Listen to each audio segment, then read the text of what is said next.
quite a bit and all this. Anyhow, so what are you covering these days? At the moment, not much. To be totally honest. Now the Pitt's done and Tennessee's done. Yeah. Kind of looking for other work.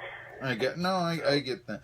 Now, what was the name of the sort? I saw you were writing, and it was you were quoted in a paper or a story last week from a writer in Nashville. Who was that writer? I can't recall it. Yes. Dave Link is the writer. I don't know what publication he was working for. He used to string with us in Knoxville. I've read Dave Link before. I'm familiar with him a little bit. So let's get back on here now. Let's get back on. I couldn't remember his name. I got to get back on. So here we go. Okay, sure. Wait a minute. What happened here?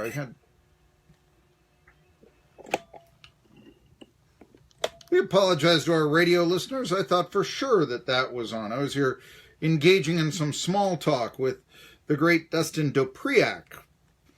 He covers the Vols for SEC Country, and he joins us now.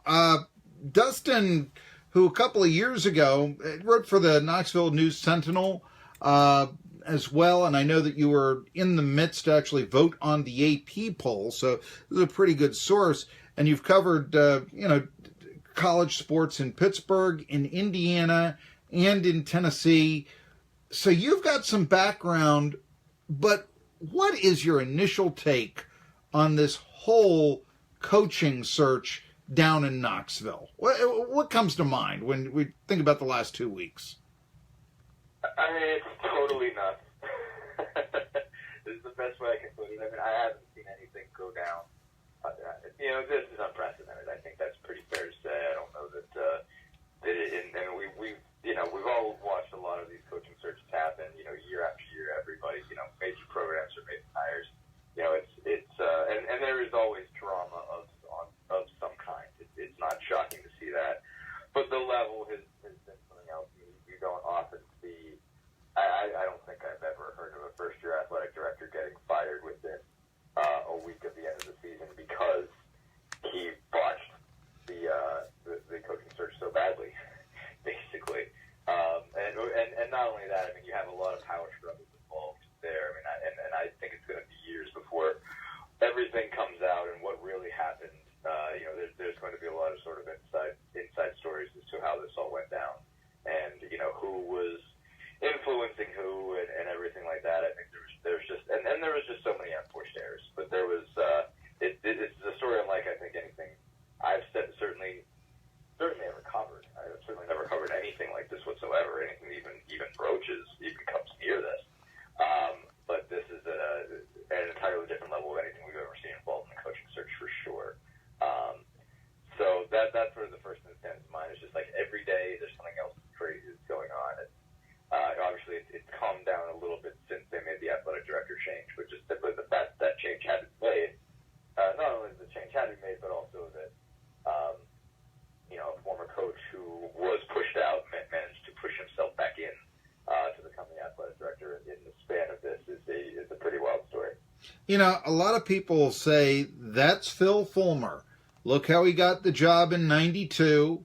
I know you didn't cover Phil Fulmer's coaching career at Tennessee, but certainly, you've been around the program. You've heard stories and such.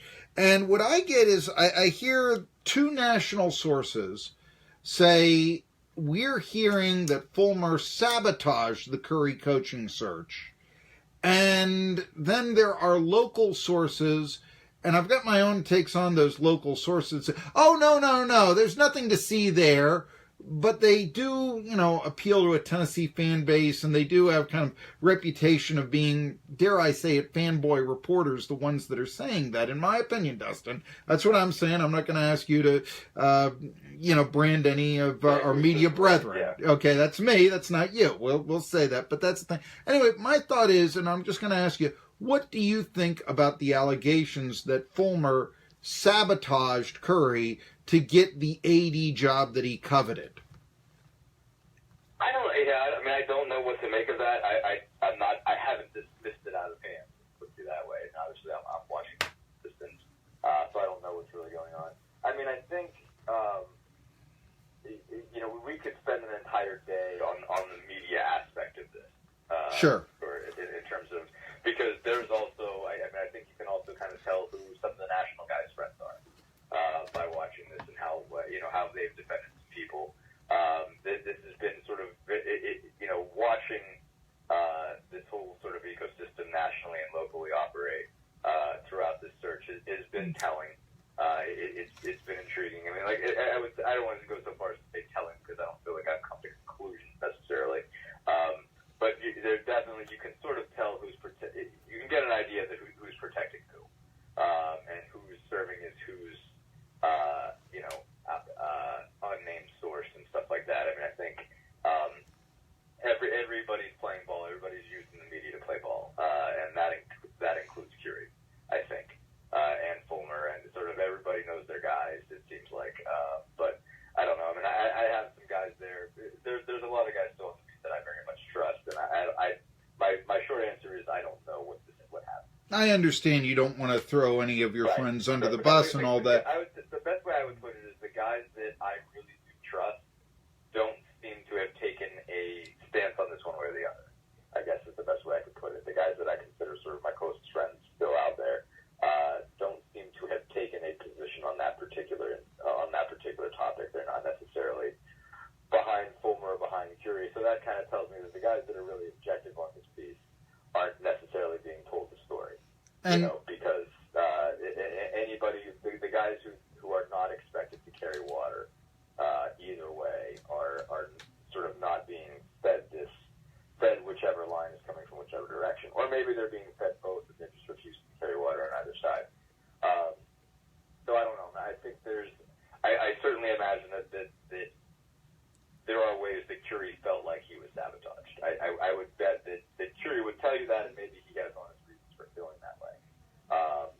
Maybe he got advice that he thought was unfair. Maybe he felt like Fulmer was in his corner, and then all of a sudden Fulmer has the job, and that's, he takes that to mean that, okay, everything that you really told me was, all the advice that you gave me was basically trying to get me to make a mistake. So I don't know about any of that. I don't know. There's just so much that could be true, I guess, that I could see being reality here. And I would point out, I mean, someone, for instance, that like John Adams, who you worked with down in Knoxville, he's got to work with Phil Fulmer. So, sometimes the silence is deafening, yeah. John used to excoriate Phil. Okay. John practically got Phil fired. So in terms of people that are afraid to deal with, the last person on the list of people that is afraid to say stuff about people is John.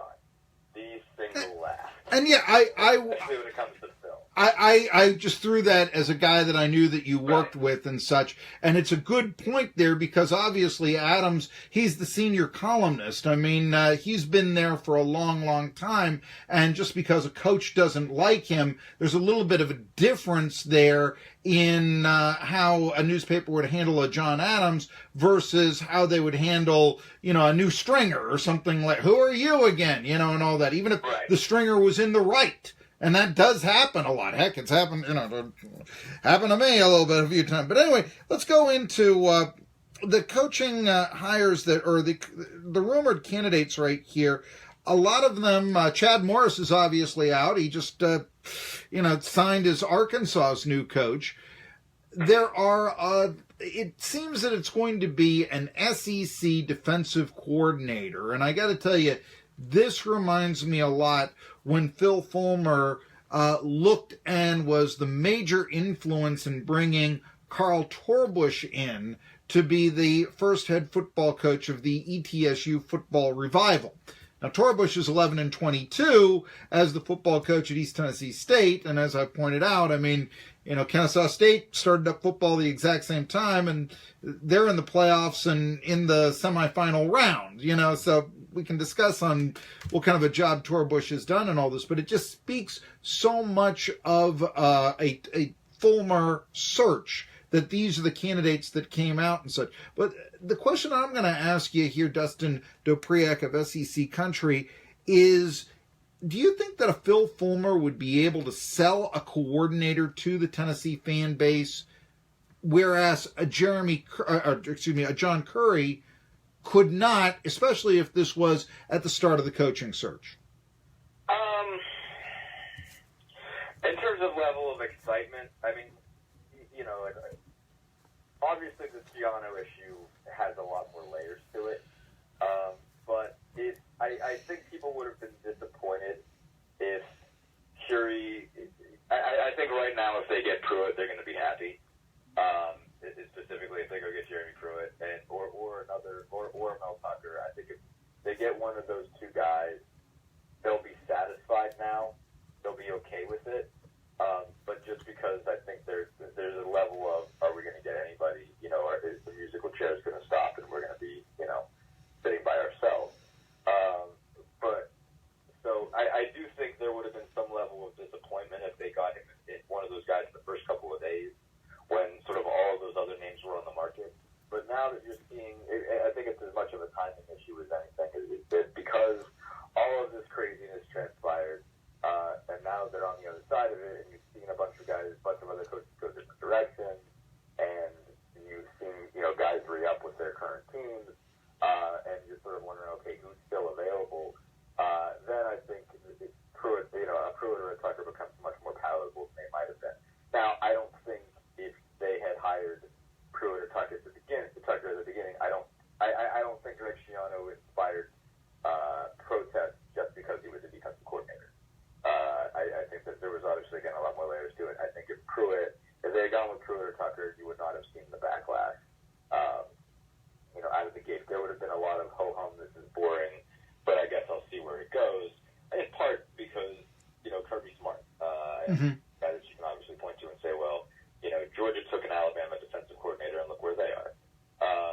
So I don't think that they would, Pruitt's got Pruitt's been part of 3 national championship teams. This is not a guy that, this is not a cheap hire. If that's the guy that they get, and Tucker's obviously done pretty well for himself as well. So if they get one of those guys, it'll be a much easier sell. And I think it would have been a doable sell for Currie, but it would have required, everybody would have had to come down from their Gruden hopes really, really fast, and that would have led to some belly aching, but ultimately they would have got through it. You mentioned Greg Schiano. Is he not the coach right now at Tennessee, in your opinion, because of a 68-67 record at Rutgers, or because of what he may or may not have known at Penn State? All of the above.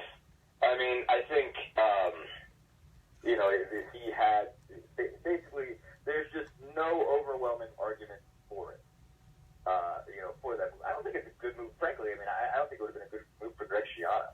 I don't think Tennessee would have been the right place for him to go to be a head coach again. I don't think it's a place that fits him. I think he can find a place that's better fit. But it's all of the above. I think certainly you've seen, fan bases get behind coaches and players that have sort of tasks if they believe there's a payoff in terms of wins and losses. And I don't, basically there wasn't that overwhelming argument on the other side. And there's this particularly sort of story. Now, I'm a Penn State grad. My diploma has the name of a convicted, I guess, felon on it in Graham Spanier.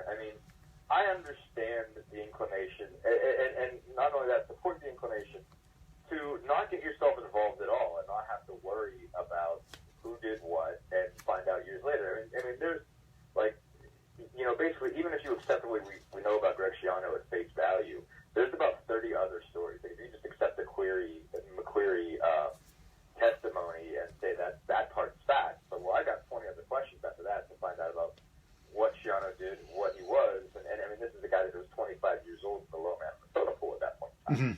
So there's a whole bunch of questions about pressure being brought to bear, all things that he might have experienced or gone through, or ways in which he might have been a victim of a system or a group of people that was trying to protect Jerry Sandusky. So I have no idea what the man went through. But if I'm Tennessee, I'm not that interested in finding out if I don't have to. It's not my job to litigate this. It's not my job to put somebody in there where I have to wonder, okay, what did he do? What did he not do? What is the experience? What does this mean? I would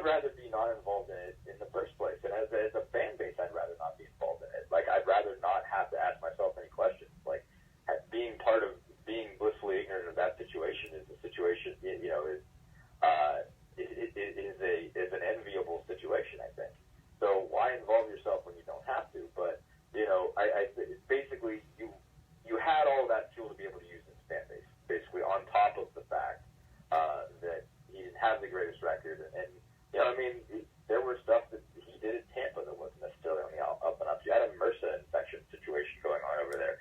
You know, there was all kinds of problems when he was coaching in the NFL. There's just there was not enough pros to outweigh whatever, you know, just basically the part that you don't know about Penn State.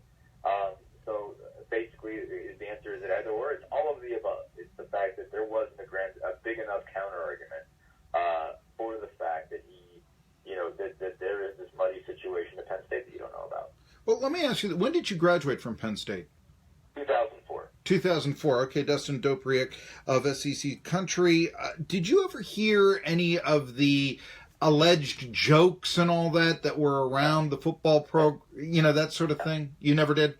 No.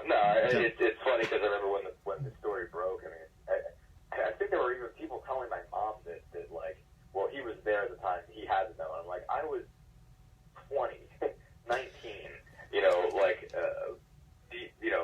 cover reporter at the student paper. The Daily Collegian? I had nothing about it. Like, I mean, and again, like I would not have attributed that. Like, who would have joked about that around me? I was 19. Sure. They had no reason to trust me at that point in time. Nobody did. And basically, really at that time, even at that time, it wasn't a very open program in terms of access. I mean, we weren't buddying around with assistant coaches all the time or graduate assistants or whatever. I mean, like if you even walked past the practice field at Hall at that point, I mean, there were people to make sure you weren't around. That's and not just press, but anybody. If you sat there for 2 minutes too long, there was a GA to come by and say, hey, this is not open to the public. So it was not a very open program where there were a whole bunch of people there was not a lot of loose talk among the coaching staff for who thought what or who said what or, oh, Jerry Sandusky. No, I mean, frankly, at the time, Sandusky was done. Sandusky was working purely at second mile at that point. He had retired shortly, right before I got there. And, sort of at that time, it was almost looked at like, look at Jerry Sandusky. He obviously has a better idea of life outside of football than Joe Paterno does. Sandusky left, basically, I mean, obviously his stated phrase was to work at the second mile and help out underprivileged kids. You could not imagine that was even a more, he was doing that to be even more of a monster, to take even more time out of his day to be a monster than he already was. But at the time, it was like, wow, look how charitable he is. Look at how he has an idea that there's more to life than football. So, no, I mean, there wasn't. I mean, it's still like, I mean, it's finding out Santa Claus was a pedophile. I mean, that's the sort of reverence that Jerry Sandusky had at the time. If there were guys in the football staff joking around like, oh, yeah, Jerry's got a thing for, I certainly didn't hear those jokes. I would not have been around to do so. I mean, I just probably, I only covered it for one season, and I certainly, in the span of one season, you don't get in enough that that's the sort of thing that you hear thrown about loosely. Okay, let's go Dustin Dopriak of SEC Country a little bit back. Who do you think the Tennessee coach is going to be? What's your gut tell you? I mean, if it's not Jeremy Pruitt by the end of the day, and it's not Mel Tucker by the end of the day, I just wonder how many more names there are to cross off the list before you just give it to T. Martin. I don't know what's holding that back exactly. I mean, that seems like the way to sort of heal this situation. So I do think this is sort of your last shot. I saw Mike Norvell just re-up with Memphis, so you got to presume that he's off the table. Campbell re-up. I mean, basically everybody that was on the market at the beginning has either gone somewhere else or re-upped to their own team.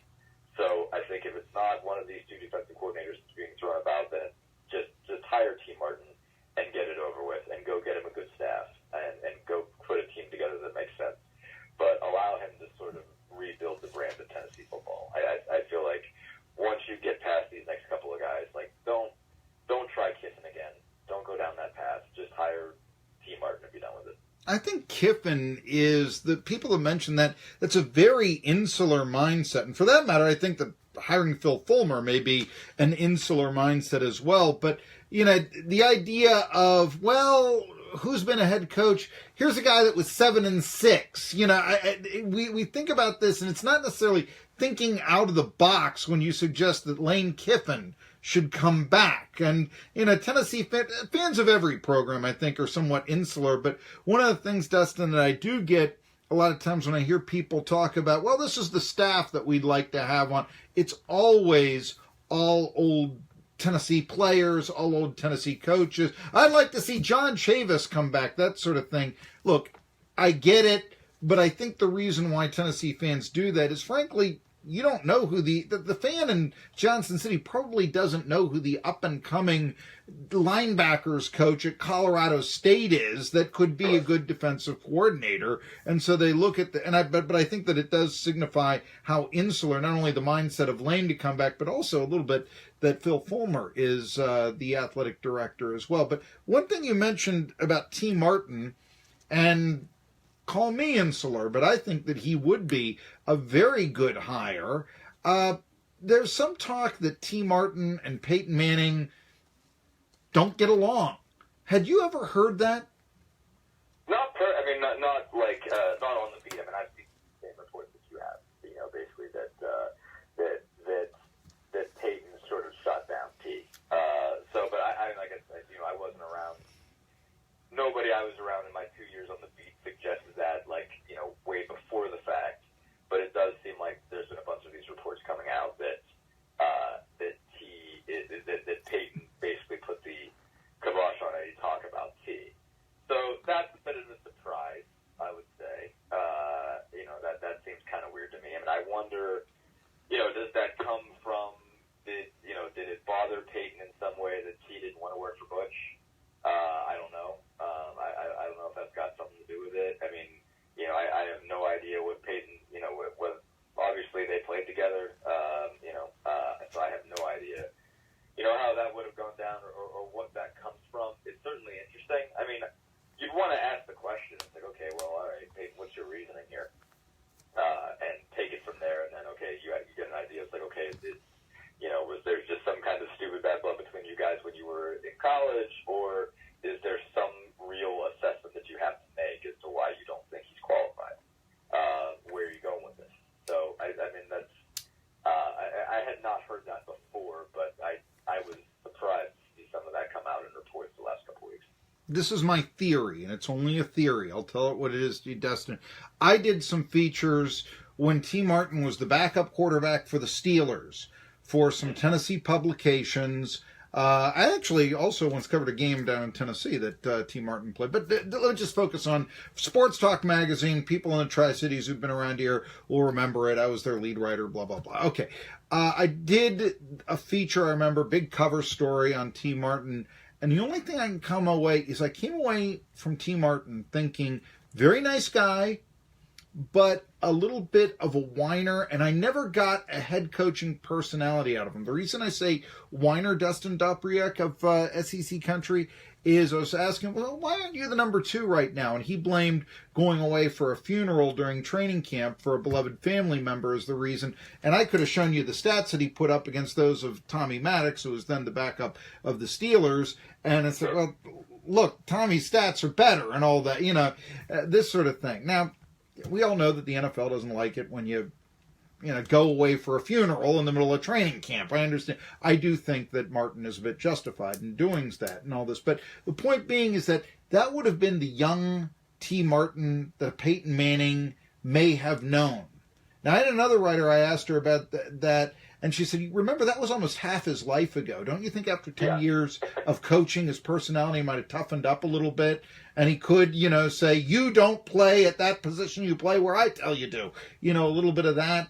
And I started thinking about that, but I'm wondering if that perspective that I got of T, the young man, very nice guy, but it wasn't a coaching personality. Not at that point, that maybe that's who Peyton Manning knows. That's who I know. Right. And maybe that's the reason why they might say, I can't see T chewing a guy out when he needs it. That's just a theory. Just a theory. I mean, I know you can't really comment on that, but I just... Right, yeah, I don't know T well enough to say. But yeah, I mean, the piece of it being half a lifetime ago, it is. I mean, we're talking about a guy that since then has had how many coaching jobs, has had how many ways to learn this business. So, yeah, it's altogether possible that Peyton's opinion of T. Martin is frozen in 1997. So, that's 20 20 years ago. No, Sure. actually, it's more than half. It's more than half his life ago.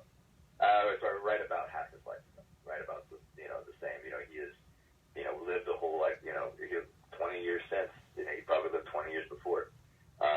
So there's been a whole lot of time for him to develop and become something like that. Now, again, it's altogether possible that that's what is holding them back. That maybe there is something, or there is some kind of personality trait that's saying, I don't know. And I get that, and it's just I do wonder though at what point you just have to cut your losses and take it and hope that he learns on the job. At what point are you out of better options? Well, let me just say this. I know all around the South people are saying SEC country is kicking Saturday Down South, but I used to write for Saturday Down South. I don't anymore. That wasn't the case when I wrote for him. But, hey, Dustin Dopriak writes for SEC Country, so that's what you ought to check out. And he's got some great insights on the Tennessee Volunteers. Like I said, he's covered 3 different programs, Tennessee, Pitt, and Indiana. So he's going to have great perspectives on what makes Tennessee a little bit different than the other programs. We'll ask you about that sometime in the future. Dustin Dopriak on Tri-City Sports Now. Some coordinator changes in the SEC coming back after this Tri-City Sports Now. Hey, what are your thoughts on what are